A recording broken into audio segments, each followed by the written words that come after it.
Dark web একটা ভয়ঙ্কর অন্ধকার জগৎ। Weapons, drugs, murder, hacking, human trafficking, এমন কোনো ক্রিমিনাল অ্যাক্টিভিটি নেই যা এখানে ঘটে না। সাল 2000 থেকে শুরু করে এখন পর্যন্ত আইন শৃঙ্খলা বাহিনীর চোখ ফাঁকি দিয়ে কিভাবে চলছে ইন্টারনেটের এই অন্ধকার জগৎ। Let's find out. ইন্টারনেট বর্তমান পৃথিবীর চেহারা পাল্টে দেওয়ার একটি জিনিস। শহর থেকে গ্রামে, বাচ্চা থেকে বুড়ো, পার্সোনাল লাইফ, অফিস কিংবা বিজনেস, সবকিছুই এখন ইন্টারনেটের উপর নির্ভরশীল। পুরো পৃথিবী জুড়ে ছড়িয়ে থাকা ইন্টারনেট এতটাই বিশাল যে এটা পরিমাপ করা একদমই দুষ্কর। তারপরও আমরা এই বিশাল ইন্টারনেটের মাত্র 10% ইউজ করতে পারি, বাকি 90% হিডেন। আর এই হিডেন অংশটাকেই বলা হয় ডিপ ওয়েব। ডিপ ওয়েব এর সর্বোচ্চ গভীরেও মাত্র 0.1% একটি জায়গা জুড়ে রয়েছে ডার্ক ওয়েব। তবে আকারে ছোট হলেও বিশ্বের সবচেয়ে বড় বড় আইন শৃঙ্খলা বাহিনীর এই মাথা ব্যথার কারণ হচ্ছে dark web.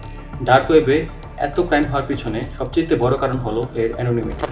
Regular surface ওয়েবস browse করলে ইউজারের ডেটা, আইএসপি কিংবা তার ব্যাকগ্রাউন্ড চাইলেই ট্র্যাক করা যায়, কিন্তু ডার্ক ওয়েবে আপনি যাই করবেন তা সম্পূর্ণ গোপন থাকবে এবং সেখানে আপনাকে ট্রেস করা প্রায় অসম্ভব। তবে এই অন্ধকার জগৎ সৃষ্টি হয়েছিল ভালো একটি উদ্দেশ্যে। 90 দশকের মাঝামাঝিতে ইউএস নেভাল রিসোর্স লাইব্রেরিতে অনলাইন মিলিটারি কমিউনিকেশনকে সিকিউরিটি রাখার জন্য তৈরি করা হয় দ্য অনিয়ন নেটওয়ার্ক, যা সংক্ষেপে টন নামে পরিচিত। টন নেটওয়ার্কের মাধ্যমে ইন্টারনেট ব্রাউজ করলে মাল্টিপল লেয়ার ইউজ করে ডাটা ট্রান্সফার করা হয়, যার ফলে ক্লায়েন্ট থেকে ডেস্টিনেশনের মাঝে বেশ কিছু এনক্রিপশন কাজ করে। ফলস্বরূপ ইউজারকে কখনো ট্রেস করা যায় না। অনিয়ন নেটওয়ার্কের ওয়েবসাইটগুলো আমাদের সাধারণ ওয়েবসাইটের মতো সার্চ করে পাওয়া যায় না। সেগুলোর ওয়েবে রিসোর্স র্যান্ডম কিছু ক্যারেক্টার দিয়ে বানানো হয় এবং ওয়েবসাইটগুলোর এক্সটেনশন হয় .onion। এবং আপনি যদি কোনো স্পেসিফিক ওয়েবসাইটের অ্যাড্রেস না জানেন তাহলে আপনি কোনো ওয়েবসাইটে ঢুকতে পারবেন না।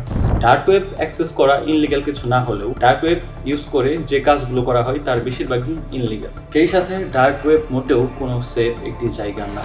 এখানে প্রতিনিয়ত স্ক্যাম হওয়ার সম্ভাবনা সবচেয়ে বেশি। এখানে সকল ট্রানজাকশন হয় ক্রিপ্টোকারেন্সির মাধ্যমে, যেটাও ট্র্যাক করা অসম্ভব। সবচেয়ে মজার বিষয় হলো ডার্ক ওয়েবের সবচেয়ে বড় একটি প্ল্যাটফর্ম ছিল সিল্ক রোড। সেই সিল্ক রোডের ক্রিয়েটর নিজেই হিটম্যান হায়ার করতে গিয়ে 5 বার স্ক্যাম হয়েছে। এই ডার্ক ওয়েব ক্রিমিনালদের গোপন আস্তানা হলেও এই নেটওয়ার্কের বেশ কিছু ভালো ইউজ কেস রয়েছে। সেগুলোর দিকে ফোকাস করলে খুবই রিমার্কেবল একটি ইনোভেশন এই অনিয়ন নেটওয়ার্ক। বাট বেশিরভাগ টেকনোলজির মধ্যে আমরা এটাকে খারাপভাবে ইউজ করছি। সো আমাদের সবার উচিত যথাসম্ভব ডার্ক ওয়েব থেকে দূরে থাকা। সো ভিডিওটি যদি ভালো লাগে তাহলে অবশ্যই লাইক, কমেন্ট এবং সাবস্ক্রাইব করবেন। ইনশাল্লাহ সামনে দেখা হবে আবার নতুন একটি কন্টেন্ট নিয়ে। ততক্ষণ পর্যন্ত আল্লাহ হাফেজ।